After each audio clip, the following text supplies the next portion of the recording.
Committed है। याद रखें कि नो कॉन्फिडेंस की वोट जो टेबल नहीं हुई थी नो कॉन्फिडेंस असेंबली में, उससे पहले ये मीटिंग हुई है और उसने धमकी दी कि इमरान खान को अगर आप नहीं हटाएंगे तो पाकिस्तान के लिए आइसोलेशन होगी, इमरान खान को आइसोलेट करेंगे, मुल्क के लिए मुश्किलात आएंगी। और अगर फिर ये दूसरी चीज कि अगर आप इमरान खान को हटा देते हैं तो माफ कर दिया जाएगा। उन्होंने ये नहीं कहा कि अच्छा हाँ जो नया आएगा फिर हम उसकी कारकर्दगी देखेंगे और फिर हम फैसला करेंगे कि पाकिस्तान के साथ हम चलेंगे नहीं। उसको पता था किसने आना है। यहां से साजिश का पता चलता है कि इमरान खान को हटाओ और फिर पाकिस्तान को माफ कर दिया जाएगा। और फिर जो जिस तरह की फिर कार्रवाई हुई, उसके बाद जैसे ही उसने ये मीटिंग हुई हमारे एम्बेसडर से डोनाल्ड लू की, अगले दिन नो कॉन्फिडेंस मोशन टेबल होती है। ये सब चीज़ें कंफर्म्ड है। कल नेशनल सिक्योरिटी काउंसिल की मीटिंग में ये सारी चीज़ें वाजे हैं क्योंकि डेट लिखी हुई है मरासले की कि कब थी। हम सबको पता है कि नो कॉन्फिडेंस किस दिन टेबल हुआ। उसके बाद हम तमाशा देखते हैं कि हमारे एलाइज भी एकदम बोलना शुरू कर देते हैं और जो हमारे MNAs हैं उनको भी याद आ जाता है एकदम कि जनाब हुकूमत हालात अच्छे नहीं हैं। तो मैं आज ये भी पहले वाज़ेह करना चाहता हूँ कि पाकिस्तान के जो हालात थे माशी, जब ये नो कॉन्फिडेंस मोशन जो टेबल की गई है, 11 साल में सबसे कम पाकिस्तान का करंट अकाउंट डेफिसिट था। यानी जिसकी वजह से हम IMF के पास जाते हैं। मैं अपनी कौम को समझाना चाहता हूँ, मसला ये होता है कि डॉलर्स की कमी हो जाती है पाकिस्तान में। जब डॉलर्स की कमी होती है रुपए पे प्रेशर पड़ता है, रुपया गिरना शुरू हो जाता है, इसलिए IMF से हम डॉलर्स लेने जाते हैं। तो जिसमें डॉलर्स के मुल्क में आना और मुल्क से जब बाहर जाना डॉलर्स है, जिसपे सबसे कम खसारा था वो अब था। 11 साल के बाद सबसे कम खसारा था। एक्सपोर्ट्स रिकॉर्ड, तारीख में सबसे ज्यादा एक्सपोर्ट्स बाहर से ओवरसीज पाकिस्तान ने, रिकॉर्ड रेमिटेंसेस सबसे ज्यादा। हमारी टैक्स कलेक्शन यानी मुल्क की जो आमदनी बढ़ रही थी लोगों पे खर्च करने की, वो तारीखी सबसे ज्यादा। 5 हमारी फसलें हैं क्योंकि 60% लोग किसान हैं, सबसे तारीखी सबसे ज्यादा पैदावार। उसके अलावा उनको कीमतें भी सबसे ज्यादा मिली, यानी खुशहाली भी देहात में सबसे ज्यादा आई। और उसके अलावा इंडस्ट्रियल प्रोडक्शन देखें, जब एक कौम की जब उसकी दौलत में इजाफा होता है, जब उसकी इंडस्ट्री बढ़ती है, तो इंडस्ट्रियल प्रोडक्शन हमारी टेक्सटाइल एक्सपोर्ट्स रिकॉर्ड के ऊपर, उस वक्त के ऊपर ये हमारे खिलाफ साजिश की गई। और तब से अब तक देख लें कि रिजर्व भी नीचे जा रहे हैं, रुपए के ऊपर भी प्रेशर पड़ा हुआ है, एक पूरा मुल्क में अफरा तफरी का माहौल बन गया है जिससे इकॉनमी इफेक्ट होती है। तो तब हमारे जो एलाइज थे उनको भी याद आ गया कि हालात अच्छे नहीं है जी, हुकूमत से वो खुश नहीं है। और हमारे ये जो लोग जिन्होंने हमें छोड़ा, ये भी इन्होंने भी इकट्ठे करने शुरू कर दिए सिंध हाउस के अंदर। तो मैं जो आज चाहता हूं कि अब तो ये वाजे हो गया ना कि जो मैं कह रहा था वो सच है। अब नेशनल सिक्योरिटी काउंसिल ने कंफर्म कर दिया कि जो मैंने मीटिंग करवाई थी मेरी सरबराही में, उसके मिनट्स थे। यानी उसमें जो उन्होंने कहा था कि फौरन बैरूनी मुदाखलत हुई है, वो ठीक हुई है। ये भी कंफर्म हो गया। ये भी कंफर्म हो गया कि जब हमने इन सबको बुलाया था नेशनल सिक्योरिटी काउंसिल की मीटिंग के बाद के पॉलिटिकल हेड्स आके मिले, हमारे एलाइज आके मिले, क्योंकि मुझे पता था कि ज्यादातर लोगों को समझ नहीं है, अनजाने में साजिश का हिस्सा बने हुए थे। लेकिन मुझे इतना भी पता था कि लंदन में बैठ के उसने पूरी साजिशें की बैरून मुल्क के साथ, और यहां जो छोटा भाई था वो पूरी तरह मुलव्वस था और जरदारी पूरा मिला हुआ था, क्योंकि वो साजिश बाहर की कभी कामयाब हो ही नहीं सकती जब तक आपको अंदर मीर जाफर और मीर सादिक ना मिले। ये मिले हुए थे साथ। तो जब हमने जो पार्लियामेंट की नेशनल सिक्योरिटी कमेटी की मीटिंग बुलाई तो इन्होंने बॉयकॉट कर दिया, क्योंकि शहबाज शरीफ को पता था कि मुरासला जेन्युइन है, क्योंकि ये तो बड़ी देर से इनसे मुलाकातें कर रहे थे। तो मैं ये आज चाहता हूं कि सुप्रीम कोर्ट को कि आपने जिस वजह से डिप्टी स्पीकर कौमी असेंबली ने जो उसने इसको एक्सेप्ट नहीं किया था इनको, और उसने कहा था कि मुदाखलत हुई है, और उसे अपने ओथ के ऊपर स्टैंड लेते हुए एडजर्न की थी मीटिंग असेंबली की। मैं ये चाहता हूं कि सुप्रीम कोर्ट को अब वो करना चाहिए जो तब करना चाहिए था। तब उनको कम से कम, अगर स्पीकर ये कह रहा है कि मेरी ओथ की खिलाफ वर्जी, यानी मेरी ओथ कहती है कि आप पाकिस्तान की खुददारी के लिए स्टैंड करोगे, पाकिस्तान की सॉवरेंटी के लिए स्टैंड करोगे, तो वो दोनों मुतासिर होती थी इससे। तो तब उनको सुप्रीम कोर्ट को इसके ऊपर इन्वेस्टिगेशन करनी चाहिए थी, बजाय उसकी रूलिंग हटा देनी, क्योंकि जिस चीज के ऊपर रूलिंग उन्होंने हटाई है वो तो इन्वेस्टिगेट की नहीं। और इसलिए मैं अब चाहता हूं कि सुप्रीम कोर्ट के अंदर ओपन हियरिंग हो इसके ऊपर।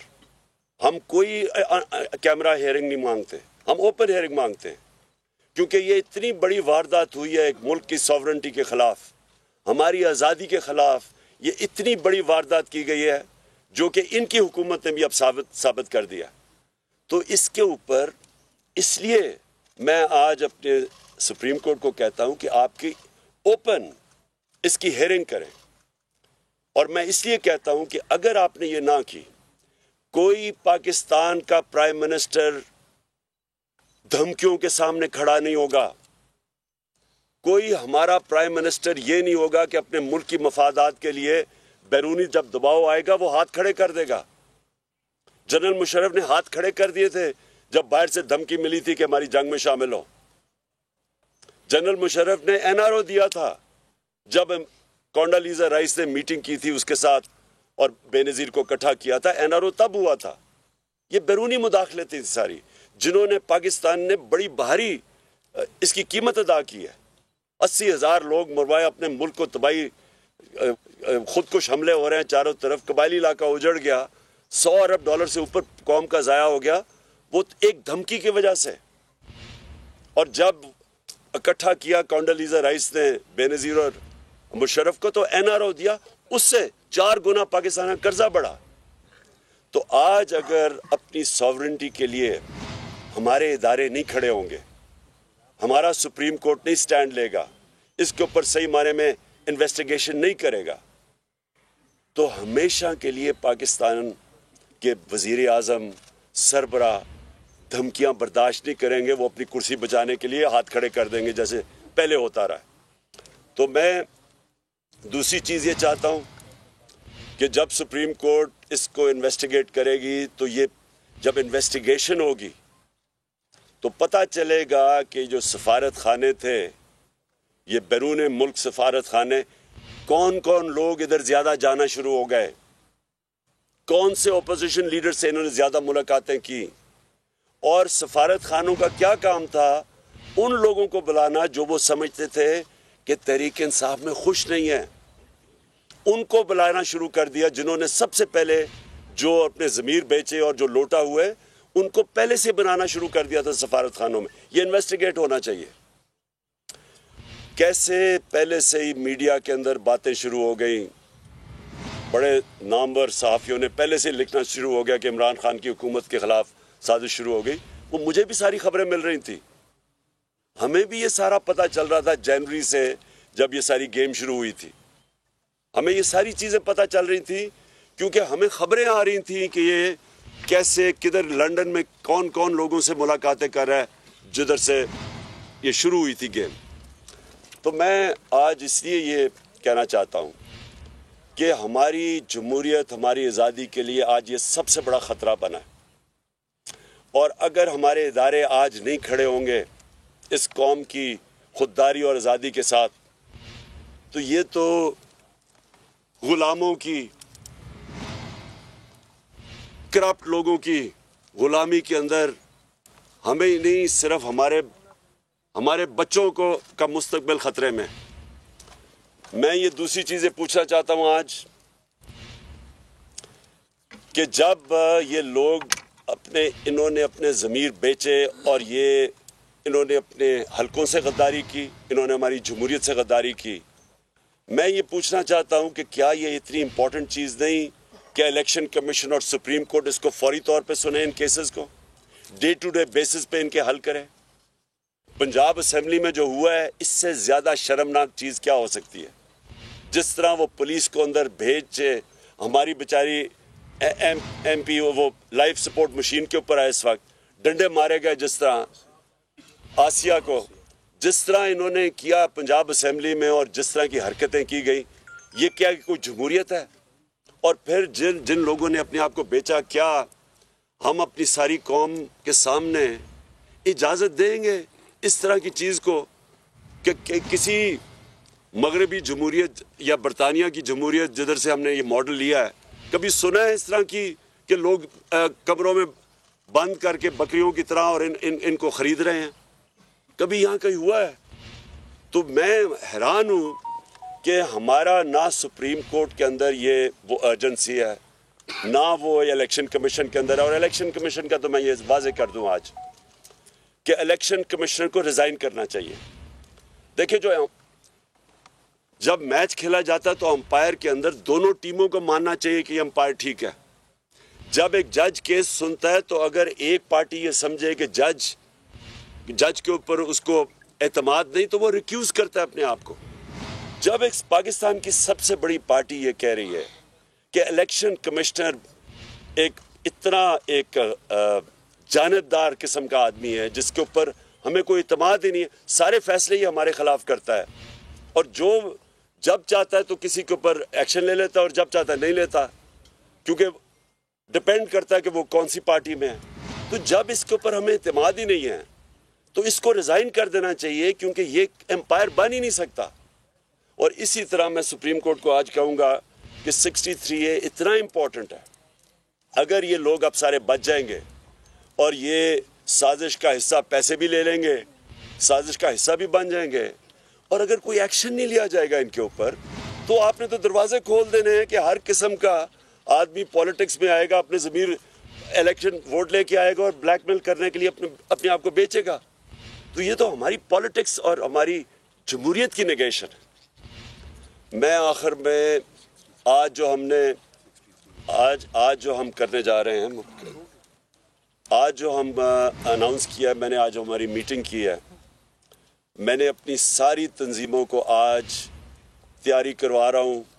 अब से सारे हमारे पाकिस्तान के अंदर गांव लेवल के ऊपर, मोहल्ला लेवल की तंजीमों को मैंने आज इंस्ट्रक्शंस दे दी हैं, सब तैयारी करें इस्लामाबाद की हकीकी आज़ादी की मार्च के ऊपर।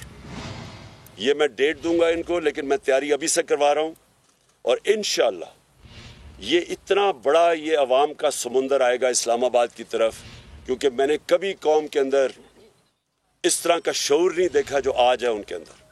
कभी ऐसे नहीं हुआ कि 3 सबसे बड़े वेन्यूज़ पेशावर, 4 वेन्यूज़, पेशावर, इस्लामाबाद, कराची और लाहौर, सबसे बड़े वेन्यूज़, जो ये 11 पार्टीज उसका छोटा सा हिस्सा भी नहीं कोई भर सकती, वो चंद दिनों के अंदर सारे वेन्यूज़ के अंदर इस तरह के क्राउड आए हैं, क्योंकि अवाम में शऊर आ गया है, लोग बेदारी आ चुकी है, लोग समझ बैठे हैं कि इस कौम के साथ किस तरह मजाक हुआ है। और जिस तरह के लोगों को इन्होंने हमारे ऊपर मुसल्लत किया, ये पाकिस्तान की तारीख में कभी भी ऐसे नहीं हुआ कि इतने ज़्यादा क्रिमिनल लोग, ज़मानत पे लोग, तकरीबन 60-70% तो जो कैबिनेट बनी है वो ज़मानत पे लोग हैं। जो ये प्राइम मिनिस्टर भागा फिर रहा है इधर उधर, जिस तरह ये सवाई फीते काटने का और इसको पता ही नहीं है। इससे सवाल ये पूछा जाए कि 40 अरब रुपए के आपके और बच्चों ने केसेस के जवाब देने हैं। 40 अरब रुपए FIA में और नैब में केसेस हैं इसके। कैसे हो सकता है कि ये अब बैठ के FIA के ऊपर पहले तब्दीलियां करवाएगा? ये किसी दुनिया में सुना है ऐसा? ये पहले तब्दीलियां कराएगा लोगों की, अपने लोग बैठाएगा, फिर जिस तरह रिकॉर्ड जलते थे वहाँ LDA में जो उन्होंने लूट मार की थी लाहौर में, उसी तरह वो रिकॉर्ड को टेम्पर करेंगे। ये कहीं दुनिया में नहीं होता।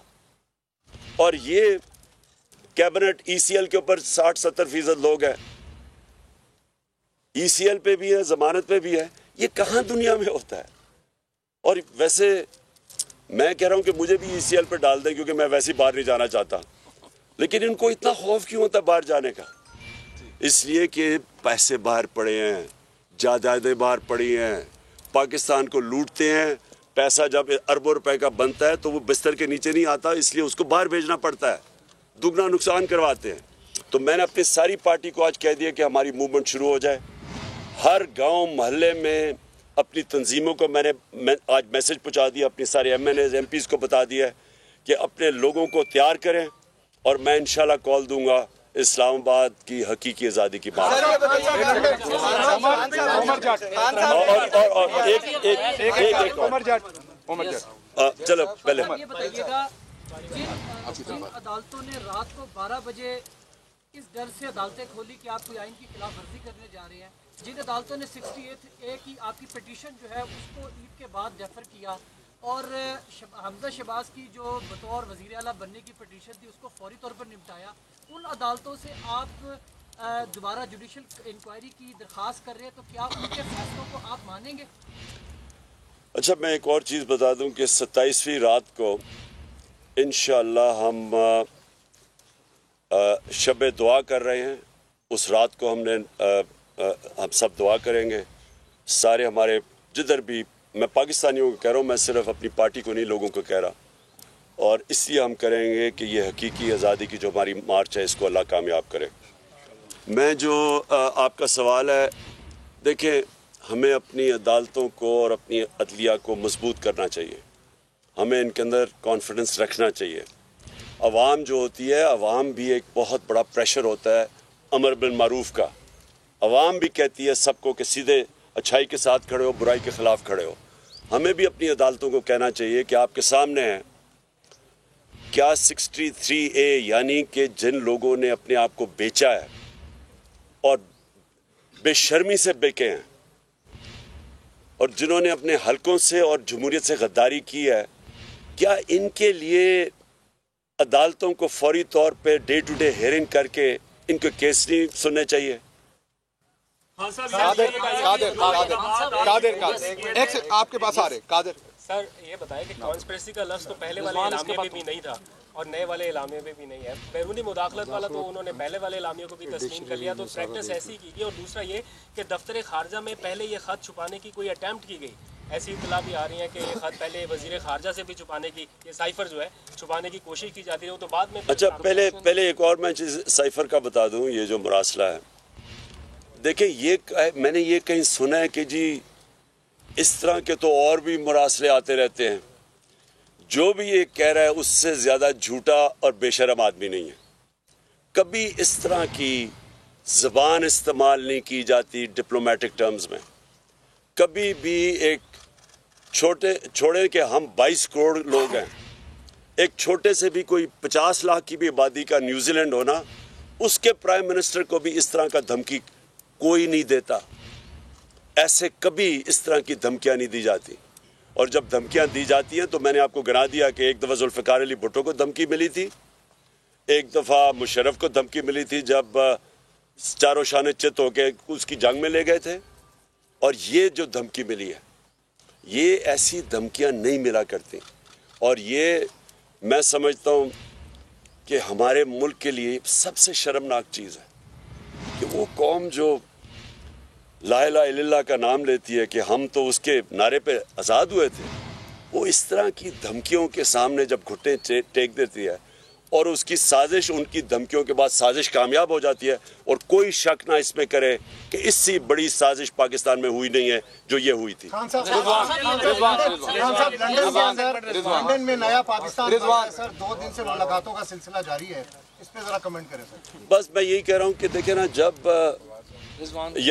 आपके अंदर कोई शर्म ही नहीं होती कि पहले आप 20 साल लोगों को कहते हैं कि जरदारी कहता था वो नवाज शरीफ करप्ट है, वो कहता था वो करप्ट है, पेट फाड़ के पैसे निकालने थे और वो इनकी तकरीरें सुनने पहले, और कोई शर्म ही नहीं है। बस असल में ये बात नहीं है, ये लोगों को भेड़ बकरियां समझते हैं। इनको कोई शर्म ही नहीं आती कि इतने यानी आप किसी को चोरी का कह के और इतने बड़े और उनके साथ फिर बैठे और गवर्नमेंट भी बना लें, बंदर बांट भी कर लें, और फिर स्वाय इनके खानदान के नजर ही किसी को ना आए, सारे खानदानी ऊपर आके बैठ गए हैं। यानी इनके अलावा कोई किसी में इनकी पार्टीज में अकल नहीं है। ऊपर आके ये बैठ जाते हैं, वहाँ बाप इधर बैठ गया, बेटा उधर तैयारियां क्या आ रहा है। यानी और कोई नून लीग को 35 सालों में नहीं मिला सिवाय ये बाप बेटे के, और दोनों के अंदर दोनों जमानती, दोनों जमानत के ऊपर है, 40 अरब के दोनों के मिला के केसेस है, तो कोई इनको नहीं मिलता। और उसी तरह दूसरी तरफ चले जाएं, वो उसको बेटे को छोड़ा हुआ है, वो बस वो उर्दू अंग्रेजी में इकट्ठी बोलता है, उसको कोई आज तक पता ही नहीं है कि मैं ये कर दूंगा, मैं लात मार के गिरा दूंगा। ये लोगों के हाथ में अगर ये मुल्क पकड़ा रहे हैं, इससे बड़ी साजिश क्या है? रिजवान बोले, रिजवान आप आपकी हुकूमत के बहुत सारे ऐसे इकदाम थे जो मौजूदा हुकूमत रिवर्स करने जा रही है, उसमें ओवरसीज पाकिस्तानियों का वोट, ईवीएम मशीन। अब जब हुकूमत में वो बैठे हैं, उनके पास पार्लियामेंट में कानून साजी का भी इख्तियार है, फिर आगे ये भी कहा जा रहा है कि शायद कुछ सीटों पर वो ज़िमनी इलेक्शंस करके वो इस तरह के भी चीज़ें करें। तो इस सारी सूरत हाल में आपका लायामल क्या होगा कि वो ऐसे इकदाम जो आपकी हुकूमत ने किए थे उनको रिवर्स ना किया जाए? सर इसमें ज़िमनी ले लें कि इलेक्शन कमीशन की जानिब से आपकी पार्टी को के खिलाफ जो फॉरेन फंडिंग केस है उसमें और बिलखसूस आपके ऊपर कोशिश करें नाअहली के हवाले से, क्या कहिएगा? Thank you sir. देखिए, मैं आखिरी जवाब देता हूँ क्योंकि मैं चाहता हूँ कि आप मुरासले को सामने रखें। साजिश साबित हो गई है। पहले कह रहे थे, शहबाज शरीफ ने कहा था कि जी अगर मुरासला सही निकलेगा तो वो मेरे साथ आ जाएगा। खुदा के वास्ते मेरे पास ना आना, तुम्हारे तरह के चोर को मैं अपने साथ नहीं रख सकता, लेकिन कम कम माफी तो मांगो मेरे से कि कह रहे थे मैं ठीक नहीं कह रहा। अब तो क्लियर हो गया ना कि वो जेन्युइन है, और जो आका जिनके सामने आप बूट पॉलिश करने के माहिर हैं, अब तो साबित हो गया ना कि उन्होंने ही भेजा था। इसलिए एक मिनट ठहर जा। देखिए मैं आपको दोनों चीज़ों का पहले बता दूं। देखिए, ईवीएम मशीन्स का हमने क्यों कहा था? ईवीएम मशीन्स का जो अगर आप सारी जुडिशल कमीशन 5 हफ्ते की बैठी थी सुप्रीम कोर्ट के अंदर, ओपन हेयरिंग हुई थी उसमें, अगर उनकी जितनी भी सुप्रीम कोर्ट ने 30-40 तजवीज़ात दी थी, अगर आप उन सबको देख लें तो उसमें से एक नतीजा निकलता है कि अगर आपने इलेक्शन बेहतर करवाना है, ईवीएम मशीन ले आए। ये जुडिशल कमीशन का निचोड़ था। सारा जो फॉर्म 15 नहीं है, 16 नहीं है, रिकॉर्ड कीपिंग नहीं है, इस सब का जवाब एक में था। रिजेक्टेड वोट्स सबका एक है कि अगर आपके पास ईवीएम मशीन हो, ये सारा मसला हल हो जाता है। नंबर 1, ओवरसीज पाकिस्तानीज यहाँ 31 अरब डॉलर उन्होंने भेजा पाकिस्तान। हमारी दौर में सबसे ज्यादा पैसा भेजा है। ये पाकिस्तान का सबसे बड़ा असास है। टोटल IMF से पैसा मिला है 6 अरब डॉलर, 31 अरब डॉलर उन्होंने भेजा है। हम उनको या पूरी साजिश के तहत हम रोक रहे हैं उनको वोट देने के लिए, जो उनका हक होना चाहिए। तो ये जब दो चीजें करेंगे, ईवीएम मशीन और ये, इससे क्या साबित होगा? पाकिस्तान की जमहूरियत को नुकसान। ये जो माफियाज बैठे हुए, जो सिस्टम समझ बैठे हैं कि कैसे इन्होंने सिस्टम को चेंज करके धांधली से इलेक्शन जीतना है, ये वो होगा। हम कोशिश कर रहे हैं फ्री एंड फेयर इलेक्शन की, इनकी कोशिश है कि वो पुराना तरीका, RO को पैसा खिलाओ, नीचे से स्टाफ को पैसा खिला दो, वो जनाब जाली वो वोटें डाल दो, और फिर इन्होंने वोट्स बनाई हुई हैं हर हल्के के अंदर, जाली वोट्स। ये सारा कुछ खत्म हो जाता है ईवीएम मशीन से, इसलिए ये उसको खत्म करना चाहते हैं। खान ने सुप्रीम कोर्ट से खुली समाअत का मुतालबा कर दिया। इमरान खान की जानिब से ये कहा गया कि खत के मामले पर खुली समाअत की जाए। मुशर्रफ ने NRO भी बैरूनी मुदाखलत पर दिया। सुप्रीम कोर्ट ने कदम ना उठाया तो ये सिलसिला चलता रहेगा।